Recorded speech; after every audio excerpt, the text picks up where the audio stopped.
Pedro, thank you so much for being here.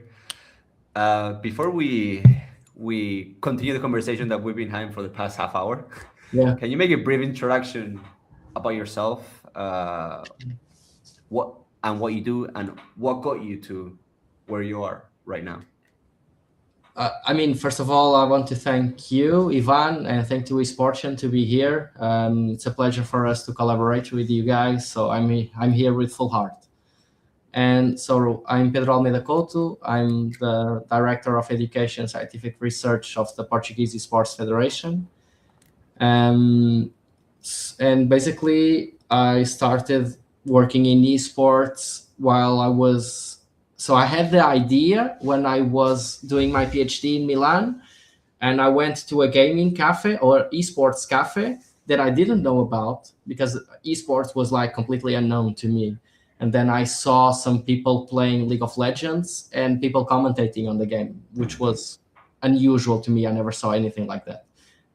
But I fell in love with it. I called my best friend and said, when I arrive to Portugal, when I finish this, and when I arrive to Portugal, I will apply for esports teams because I found my love. And that's what I did. When I arrived in Portugal, I applied to a bunch of teams, and in the end, I chose Betclic Apogee Sports. So I stayed there as director of operations for some years, I'll say. And then yeah, I jumped to the Portuguese Esports Federation, and yeah, we're trying to do a lot of things, but I imagine that we are going to discuss them. Yeah. Yeah, this live talk usually involves esports and education. So I guess now that you Yeah. mentioned the federation, so Yeah. how do you guys focus on the intersection of like putting education in your federation plans? Okay. Well, so the federation hired me as the director of education, and because they really believe that education is very important for Mhm. esports, and I believe that deeply too. So I really embody that thought. So education, for me, it's at the core of the esports ecosystem because we are always seen as outsiders in for the regular sponsors. They don't want to do something that continues to put young people even more time in the computer, which is kind of an irony because all of us work at least 8 hours a day in our computer. But they are completely right. Our idea is not to put them even more hours in front of the computer. We want them to have healthy hours in front of the computer because they are already going to do that. They are already playing online gaming. They are already doing those kinds of activities with their friends. We are doing that as well, I imagine, Ivan. So what we can do as a federation is trying to develop like guidelines to educate, to go to schools, to go to universities, say, well, listen, you can play, but if you play this way, you can actually be more competitive, and it can actually be more fun to you as well because you play as a team, and if you don't solo queue a lot, Mhm. because solo queue is very frustrating. And when you find a team that wants to develop as your way, and you find a schedule to do that, the game starts to you start to lose that love hate relationship that you have with the game. So we really want to get rid of toxic behavior, misogyny, racism, and we know that uh, actually from feedback as well from our Portuguese female players, that is a very problematic thing. Not only in Portugal, unfortunately, I'll say around the world, because female players are treated differently as well in the online ecosystem, which is a Mhm. shame, Ivan, because this is one of the few sports where women and men can compete in the same category with any difference. It's just a controller, a PC with keyboard and mouse, or a PlayStation or an Xbox. They Mhm. can literally compete in the same.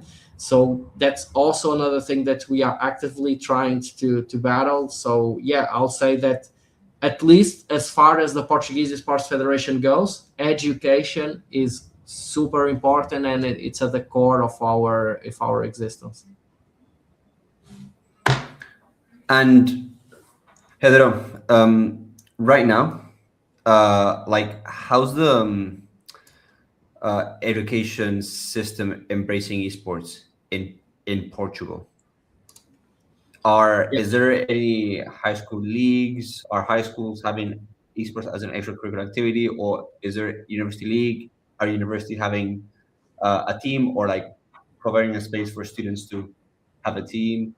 Uh, So that's one of the things that makes me certain that the work that we are doing, it's the right one. So the universities and schools as well, we are seeing a change in terms of patterns of behavior, and right now we are seeing a lot more of universities even adopting courses about esports. And we don't need to be back a lot of time. So even if we go 5 years back, we don't see any course on the university regarding esports, and we are now seeing that, which is amazing, honestly. Not only on the university level, but also in the school level as well. So undergraduate students can also experience esports as a way to finalize their obligatory studies. So in Portugal, you need to have 12 years of study completed successfully in order to because it's by the law, you need to do it. And right now you can do courses that are heavily focused on esports, and that 5 years ago that would be a mirage, I'll say. And and from a university level, we have a lot of postgraduate courses really into esports as well, which is something that makes me very proud of. And also, I have to say that FADU, which is the academic federation, also has esports competition. And more than that, they every year they have competitions. Of course, they have for esports and traditional sports, but they do a thing that makes me really proud, which is that every year they nominate candidates for best player of the year, and we had someone from esports there, which is kind of a game changer, right? To have someone that plays a very good level of esports to be compared in the same way as someone who plays football or basketball. So for us, it was a moment of delight, I'll say. So things are changing, and things are changing very fast in terms of education, I'll say. And you mentioned there like esport courses.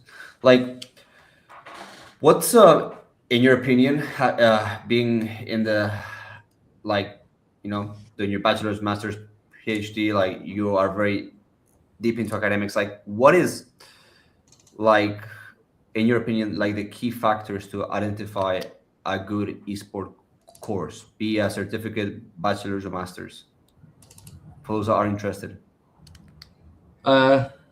So in Portugal, there's a Portuguese medic that says if you are a doctor, a medic, and you only know about medicine, you don't know medicine at all.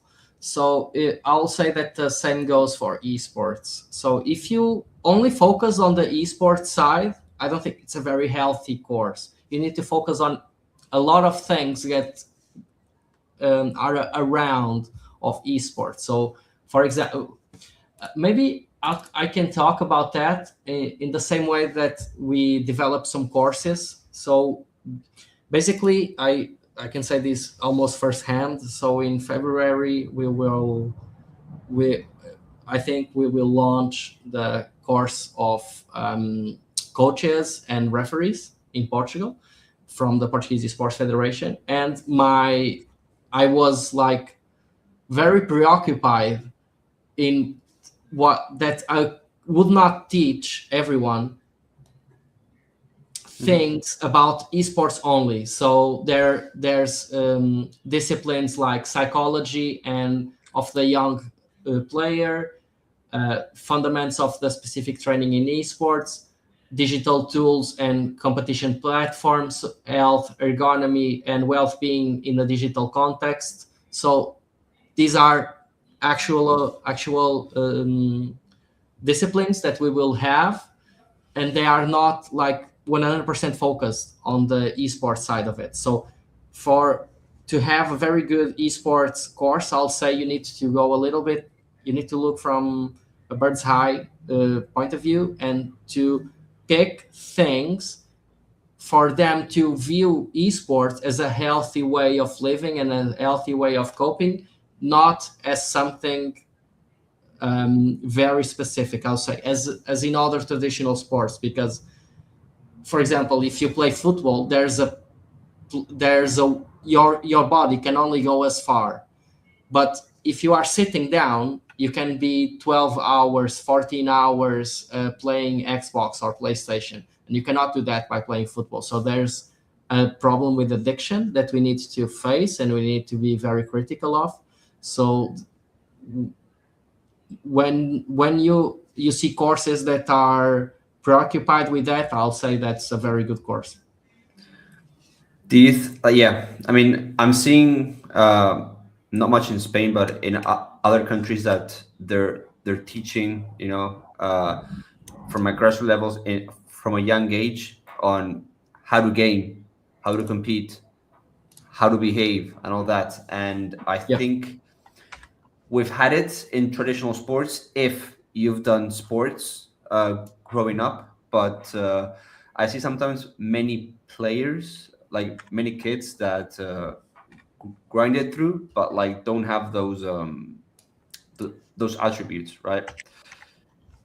I don't know how to explain it, but like uh, I, I see that a lot, and like what you just mentioned about the courses of like coaching and referees, like what's the idea behind that? Is it to professionalize more the scene? Is it yeah?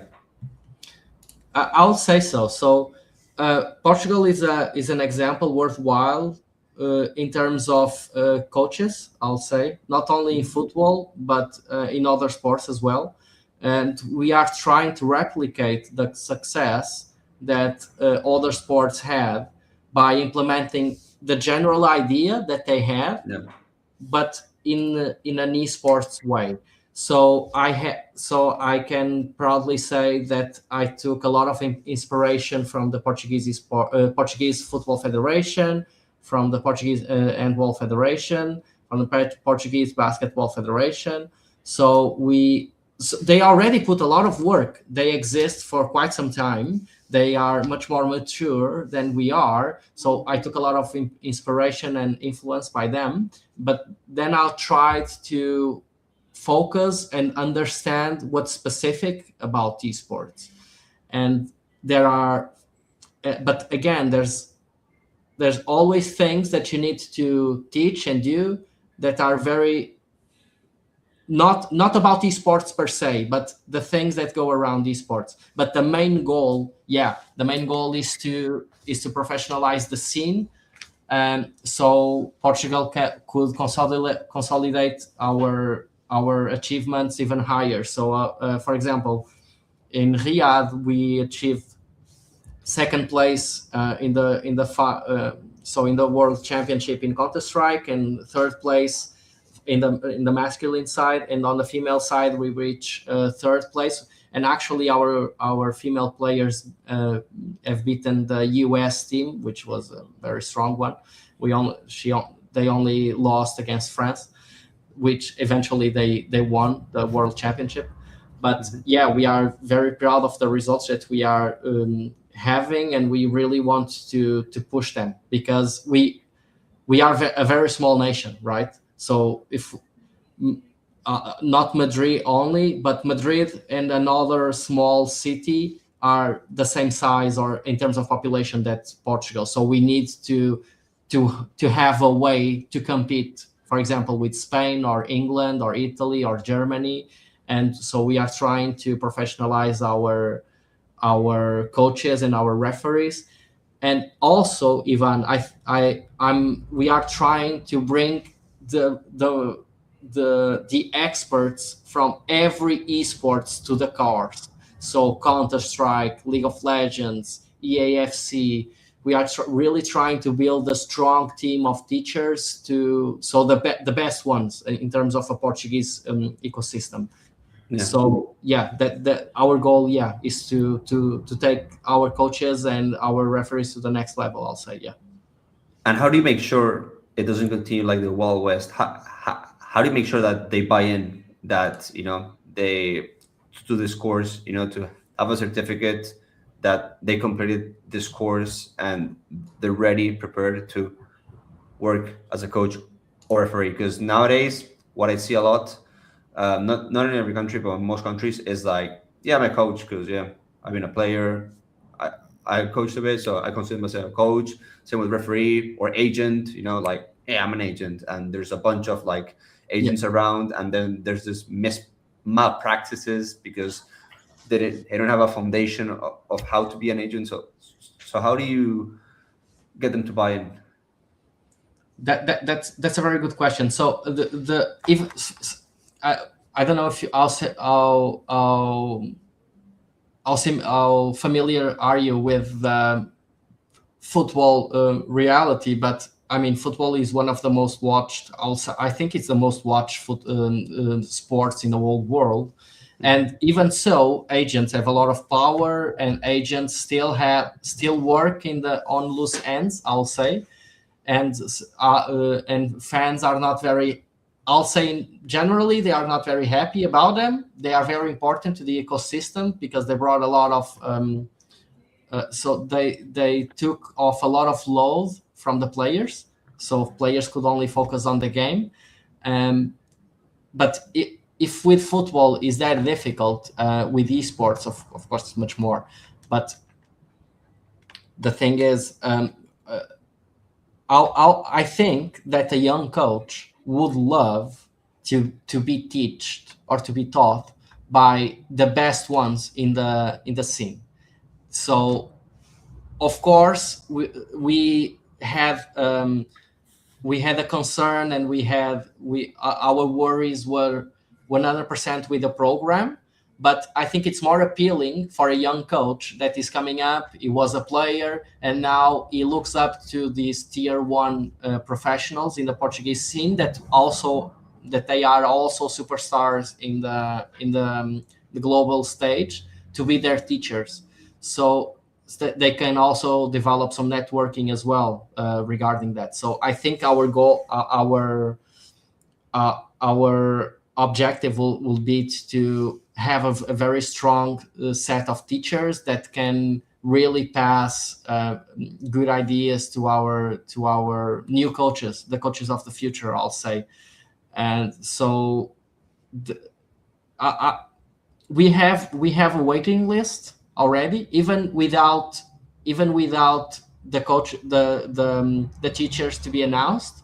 But I think that after the teachers, after people know who the teachers will be, and I already have a lot of them closed, I think the reaction will be very positive, because we have people from all over the esports scene in Portugal, and I think the reaction will be very good. Amazing. We have from YouTube, Primus Modest said, "Hey from Austria." Hey Primus. I like to hear a shout out sometimes to people that leave comments, to Yeah, of course. incentivize those questions. But yeah, what you mentioned about like the FIFA agent like certification, where I teach at EU Business School now, the students that wanna get into like the professional football scene, they are also preparing for the FIFA agent certificate. And back then, when I was studying, that was well, it didn't exist, but like the agents were like, I'm an agent because yeah, I was in the business and I got my own agency. But now there's, I think there's gonna be more organizations requiring those certifications, and well, within years in esports, hopefully the same thing happens. But also something you mentioned about people industry, being able to do this coaching certifications, a great way to incentivize them, as you mentioned, is a network. Like if top people in the industry are gonna be teaching, okay, to those people, it's it's what you learn, amazing, right? But also like who you can get connected with, like that can save you a lot of years Oh of yeah. work and a lot of years of like, okay, I can access these opportunities by applying here and doing the course and honestly saving time like is one of the best things. Like why do you do like also a master's? From what you can learn, but like also like the university, what companies are they connected with, like the people in the masters, okay, like the friends you build that are studying the same thing you're studying, so they have similar interests, and you end up doing things together. So like reuniting, these coaches and referees in a professional environment that you are discussing, and plus giving them a network that they can have a great start at. Like I mean, I don't see a better way to do it. So Yeah, that's a very good head start. And the thing that we want to focus as well, so because you are a very academic person, so the frustration sometimes. I don't know if you felt that, at least I felt that. I don't know if you felt that, but the frustration that we are from the same area, business and sports management, and then sometimes our disciplines will be a lot about theory, but we didn't get a practical sense. And we really want, so one of the things that we have here is the teachers are people from the scene, so they are used to work as so they are teaching about the things that they do. So they are not like teachers on the career level. They don't know how things work from a practical point of view. They really know how to do things. So I think what you said, your phrase was so good when you said you are jumping a lot of years right now, because you are meeting the elite in terms of a professional point of view, but they are also teaching you a lot of mistakes in order for you to avoid. This is not, we don't like to see this as as a theoretical course. We really want to see this as a practical course. So yeah, thank you. You really summarize it perfectly. yeah, amazing. I don't know. I think I want to keep track of how you guys are doing, but I'm gonna promote that. I'm gonna promote the cross for sure. Yeah, Thank you so and much. Thank you. for besides the certifications for 2026, what are your, let's say, what is your main objective in the academic area in the federation that you wanna achieve? Academic. Well, so 2026, we really want to launch and to be successful first on these referee and coaching courses, but we also want to launch the agent course as well. So the agent course is a little bit different because you cannot enforce it to competitions, but people that want to learn, it's only for people that really want to learn, because afterwards maybe some competition can enforce people to have, so you can only be a referee in this tournament if you have completed this course, or you can always, you can only be a coach and be right, you can only talk to the player during the match if you have a coaching certificate. And I also want to mention this, Ivan. I'm going to your question, but I want to mention this. Prior to the coaching or referee certificate or the program, we work with a company from the UK called Gamewell, and they developed some very, how can I say this, very well thought programs to really focus your there's in the name of the company, game well.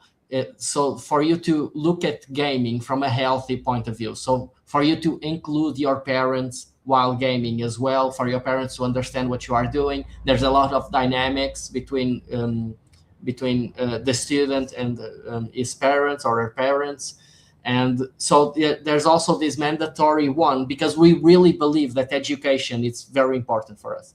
So, and now regarding 2026, so in 2025 we published 2 scientific papers. We wrote 1 chapter of a scientific book, but we want to do more. So 2026, we really want to develop guidelines. So we work with some doctors, some medical professionals.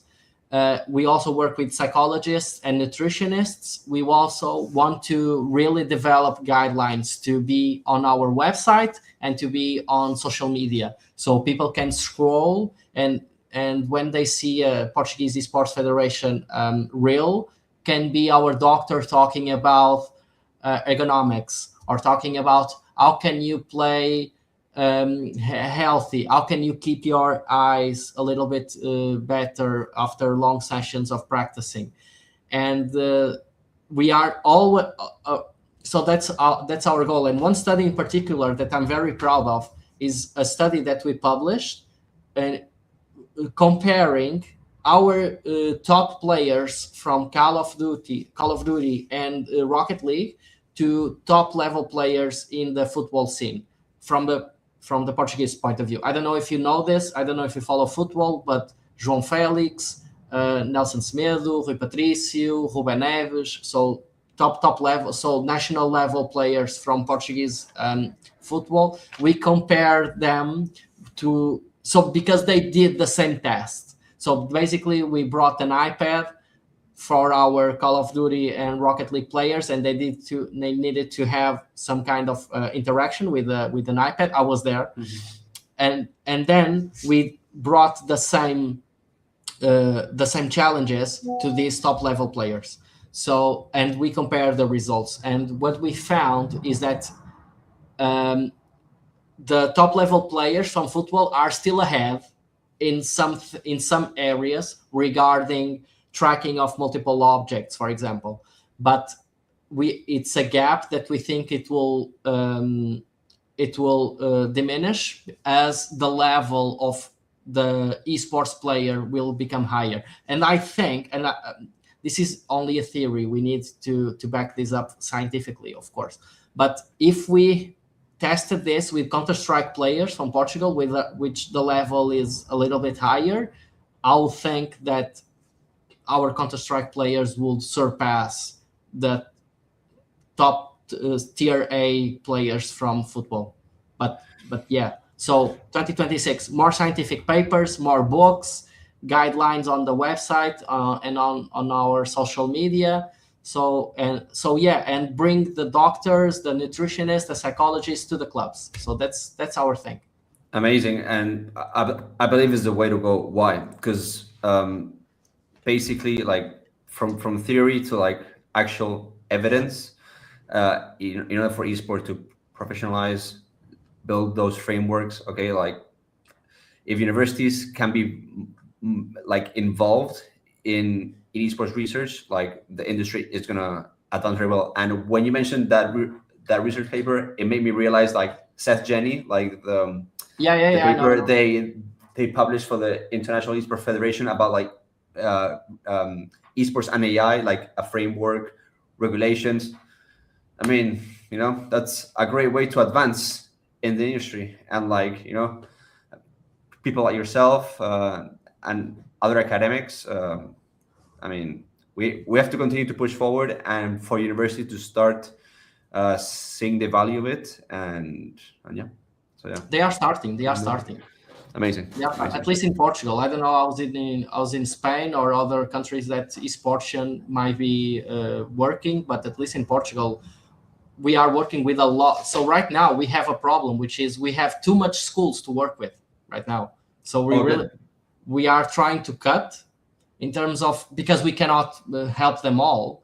right now, Yeah. because at the beginning it was like, okay, there's only one university doing an esports course, but you guys were with us for Lisbon Games Week, and Yeah.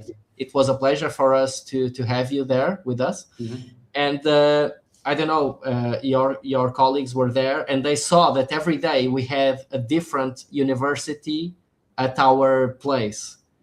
And right now it's too much for us. So actually, we need to filter the the the way that we work with the universities. Right now, the strongest partnership that we have so far is with the University of Lisbon, which is Mhm. also I'll say one of the most prestigious universities in Portugal, um, and specifically to the sports faculty of it. But Ivan, there's a lot of them, universities, schools as well. And Okay. yeah, I mean, I think from an educational point of view, I think Portugal really has waken up for the esports phenomenon. I mean, it's amazing to know because out of my ignorance, I didn't know that you had all this, you know, because, but why do universities want to get in the, like, to collaborate with you guys? Is it because for image? Is it because they actually want to push more research papers? Like, what do you think is the main reason behind it?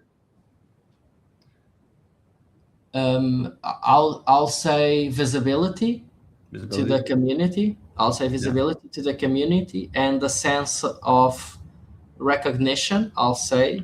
So if the course if we look at the course, we see the teachers there, and of course we have some people from the federation teaching there as well. And if we think that the course is adequate, we will back that up. But from a research point of view, I'll say that the University of Lisbon is the one that we always come back to, because I have to say a special thank you to Professor Tiago Ribeiro. Is really pushing, and he is always inviting us for events, and we are all so. And they actually have a lab there just for esports, which is awesome. I don't think there's a lot of universities in Portugal that have a specific lab just for esports, and the University of Lisbon and the Faculty of Sports has it. The correct nomenclature is Faculty of Human Kinetics, but I don't say that in this way because some people may not recognize it as the sports faculty. But the Faculty of Human Kinetics has a lab, and we are partnering with them. And so yeah, that they also develop some. They have several. I'm not saying the number out loud because I may be wrong, but they have several PhD students just for esports. So which is amazing to see, right? I mean, we are not that old, Ivan, but in our time, it was like not impossible. Nah. But Yeah. how did you find a teacher that wanted to be your advisor to do a PhD in esports? Like, it's crazy. Yeah. That's for sure. Pedro, honestly, before we wrap up, is there anything else that you would like to add that we didn't talk about? Yeah, I want to Tell say, me. yeah, I want to say something. So I want to congratulate Esportian on the thing that you do. Esportian is very important for us. We really believe in the work that you do. You are building bridges between Europe and the US, and the work that you do is of high value. So you work from close ties with the students from day one or day zero, even before they are working with you. They officialize working with you. You are supporting them. So when you contacted us, if we wanted to partnership, of course, that was an easy answer for us. Esportian it's a company, and it's a project that we are fans as well. We are rooting for your success, and everything that, at least from my perspective, from my personal side and from the Portuguese Esports side, as long as I'm there in the Portuguese Esports Federation, you will have our total support in all your endeavors, because we need more esportians in the esports ecosystem. So my last word is to you guys. So keep that up, for you, for Attila, for Kevin as well. I mean, keep up the good work, and yeah, make the dreams of those kids to work, to study, and do esports come true. So that's what I desire for you guys. That was not an unexpected praise, but thank you, man. Thank you. And the same for the federation. Like, we want to build things, for the industry together, and let's keep building. But thank you so much for your time, Pedro. Yeah. Thank you, Ivan. Thank you.